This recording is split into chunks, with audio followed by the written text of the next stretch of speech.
जय द्वारकानाथ बाबा रामदेव जी महाराज की जय हो। जब कौरव और पांडव महाभारत के युद्ध को चले तब राजा धृतराष्ट्र ने कहा मैं भी युद्ध देखने चलूंगा। तब श्री वेदव्यास जी बोले हे राजन, नेत्रों के बिना कैसे देखोगे। राजा धृतराष्ट्र ने कहा हे प्रभु, देखूंगा नहीं तो सुनूंगा तो जरूर। तब व्यास जी बोले हे राजन, तेरा सारथी संजय जो कुछ महाराज के युद्ध की लीला कुरुक्षेत्र में होगी तुझे यहाँ बैठे ही सुना देगा। वेदव्यास जी के मुख से यह वचन सुन संजय ने विनती की हे प्रभु, यहाँ हस्तिनापुर में कुरुक्षेत्र की लीला मैं कैसे जानूंगा तथा राजा से किस प्रकार कहूँगा।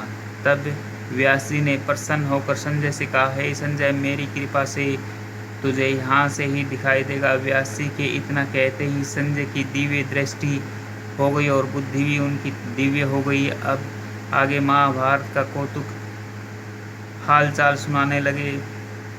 सुनो, 7 अक्षौहिणी सेना पांडवों की और 11 अक्षौहिणी सेना कौरवों की, यह दोनों सेनाएं कुरुक्षेत्र में जब एकत्र हुई तब धृतराष्ट्र ने पूछा हे संजय, धर्म के क्षेत्र में युद्ध की इच्छा से एकत्र हुए मेरे पांडु के पुत्रों ने क्या किया।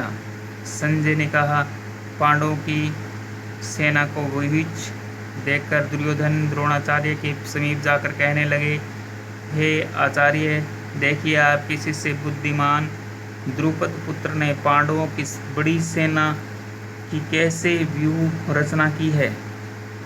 इस सेना में अर्जुन, भीम, बड़े बड़े धनुर्धारी वीर युद्धधान, विराट महारथी द्रुपद, दृष्टकेतु, चकितान, बलवान, पुरोजित, कुंती भोज, नरों में श्रेष्ठ सेव्य पराक्रमी युधामन्यु, बलवान, उत, मौजा, अभिमन्यु व द्रौपदी के 500 पुत्र सब के सब महारथी हैं।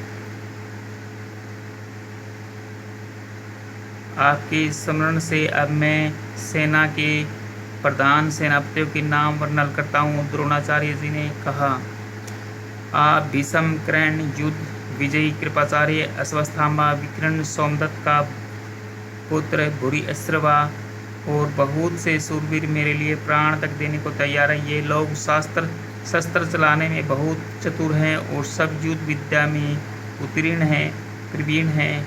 हमारी सेना जिसके भीष्म रक्षक हैं अपार बल है और उनकी सेना में जिसके रक्षक भीम हैं थोड़ा सा बल है। अब आप अपने मोर्चों पर सावधान रहकर सेनापति भीष्म की रक्षा कीजिए।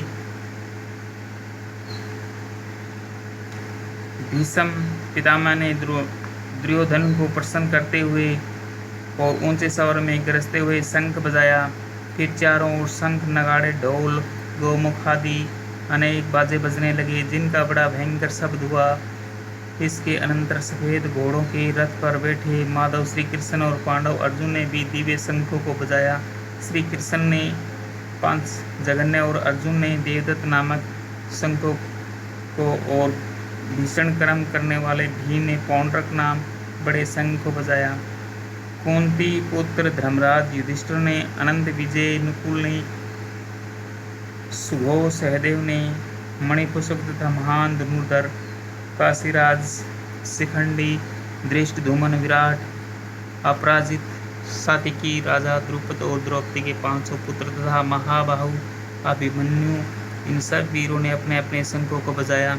इन शंखों के भारी शब्द से आकाश और पृथ्वी गूंज उठी और धृतराष्ट्र के पुत्रों के हृदय कांप उठे। जय श्री कृष्ण जी महाराज की जय।